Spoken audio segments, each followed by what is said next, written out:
I am the good shepherd. The good shepherd lays down his life for the sheep. The hired hand, who is not the shepherd and does not own the sheep, sees the wolf coming and leaves the sheep and runs away. And the wolf snatches them and scatters them. The hired hand runs away because a hired hand does not care for the sheep. I am the good shepherd. I know my own, and my own know me, just as the Father knows me, and I know the Father. And I lay down my life for the sheep.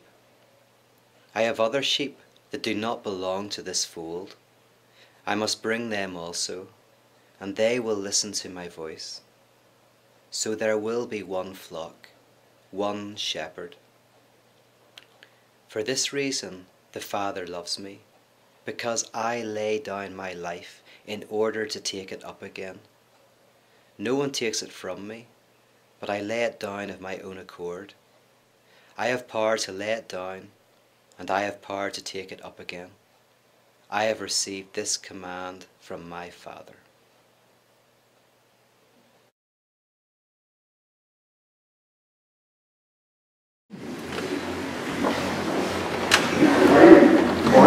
It's great to be here. I'm a long way from home. I'm originally from Belfast in Northern Ireland, but I'm living in just outside New York at the moment. But this feels a bit like a home from home because Belfast is a big shipbuilding city.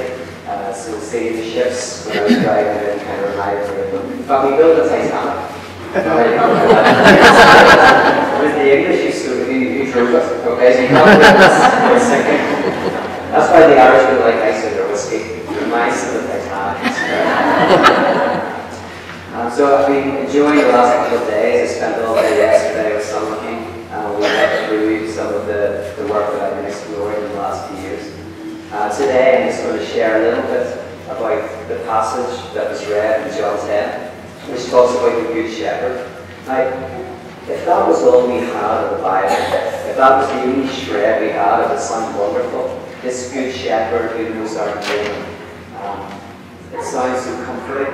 And yet, if you keep reading, you discover that it doesn't sound as great as all that, because this Good Shepherd is asking us to pick up our cross and follow him, which basically means to go to death. We find out that we're supposed to be a living sacrifice, which doesn't sound that much fun. We're supposed to participate in the crucifixion, says Paul. And then we read in the Psalm that we're going to be going through the valley of the shadow of death. Suddenly this Good Shepherd doesn't sound all that good. And yet, that's what excites me about this message. That's what gives me hope. That we want to escape our suffering and our brokenness. We do not want to walk through the valley of the shadow of death. We do not want to die. We don't want to face our brokenness. None of us do. And yet, perhaps the only way to be free from our suffering is to embrace it in some way. You see, we are all haunted houses. We are all full of ghosts. People we have loved and lost. People who have hurt us. People who we've hurt. And if you ever watch ghost films, generally the ghosts are there because they can't let go of the earth. And we have to find out why they're here. We have to find out why they can't let go. But the truth is more interesting. The ghosts that we are full of, they're there not because they can't let go of us. They're there because we can't let go of them. And so we try to ignore them. We fill our lives with music and things and activities and television, whatever it is. Because we know that if we went quiet, just for an hour, we would discover that there's lots of darkness in there, lots of pain just beneath the surface. If I was to ask each of you, which I won't do, to turn to the person beside you and tell them about your life, the things that you have struggled through, what stories we would hear, just in this room. Now, some people say to me when they hear me talk about this kind of stuff that you're just trying to make me depressed. And I want to say, I'm not trying to make you depressed, I promise. I'm telling you that you already are depressed, you just don't know it. I saw on TV recently that there was a news article that said you thinking too much is linked to depression. People who think too much, they're often quite melancholy and reflective and depressed. But actually Kierkegaard, he tells us the truth. He says, no, thinking doesn't make you depressed. Thinking just tells you that you are depressed. That's why we don't want to do it. That's why we want to avoid it at all costs. Keep ourselves busy. In fact, sometimes, we think that if we could just silence ourselves, we could maybe find healing.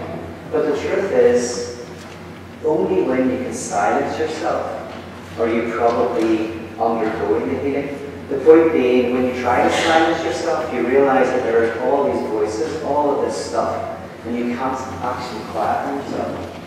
I had a friend who went to the doctors who was, he's life and soul apart, but he was suffering from like heart palpitations, and he was having difficulty sleeping.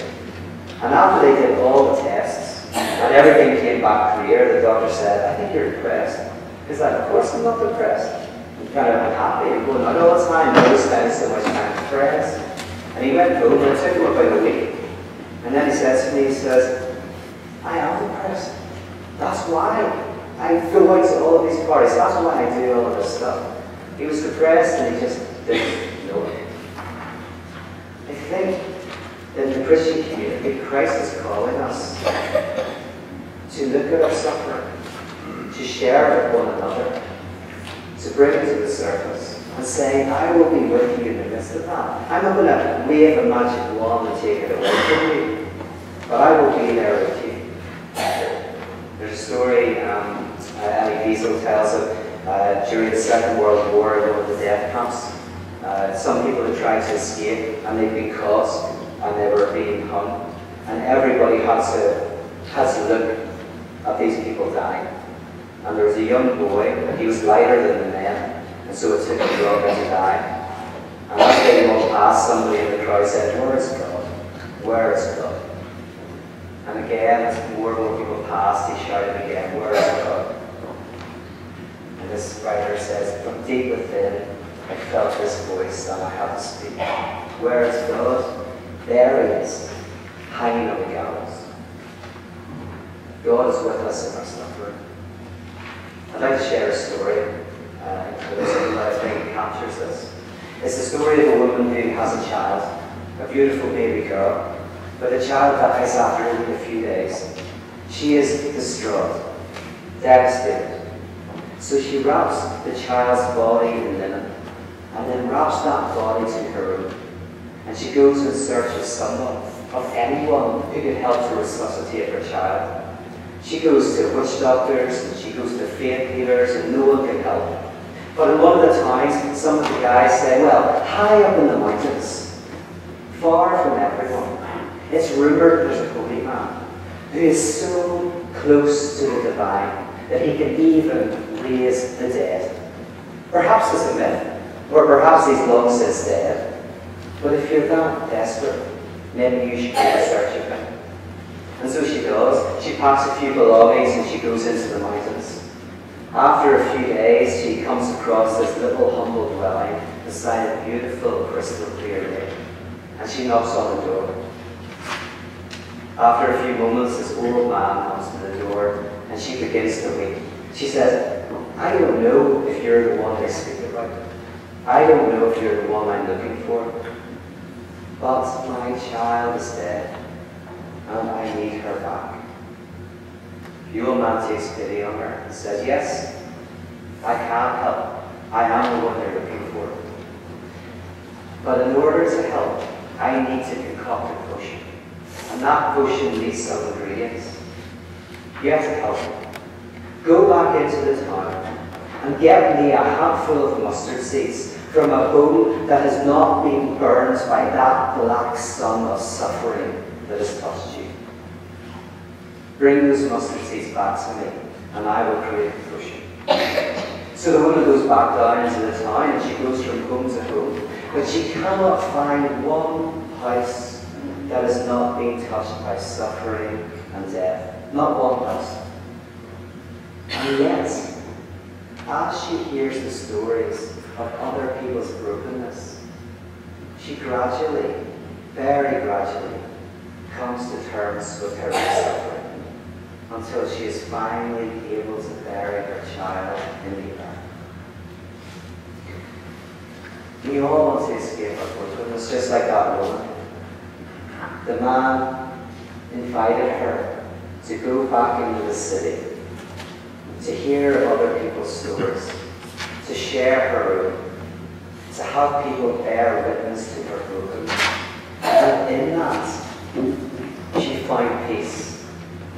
She was able to mourn. She was able to find freedom.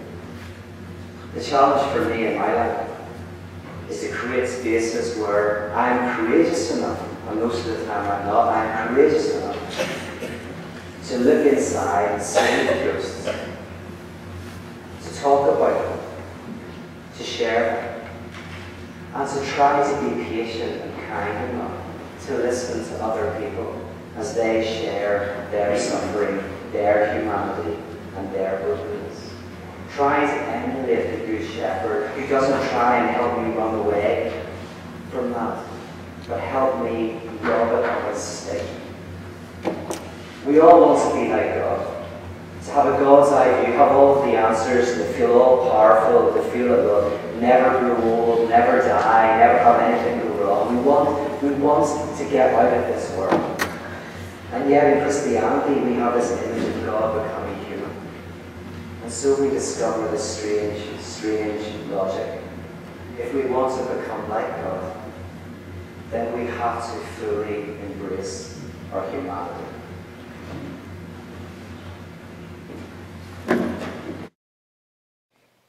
The Lord is my shepherd, I shall not be in want. The Lord makes me lie down in green pastures, and leads me beside still waters. You restore my soul, O Lord, and guide me along right pathways for your name's sake. Though I walk through the valley of the shadow of death, I shall fear no evil, for you are with me. Your rod and your staff, they comfort me. You prepare a table before me in the presence of my enemies. You anoint my head with oil, and my cup is running over. Surely goodness and mercy shall follow me all the days of my life, and I will dwell in the house of the Lord forever.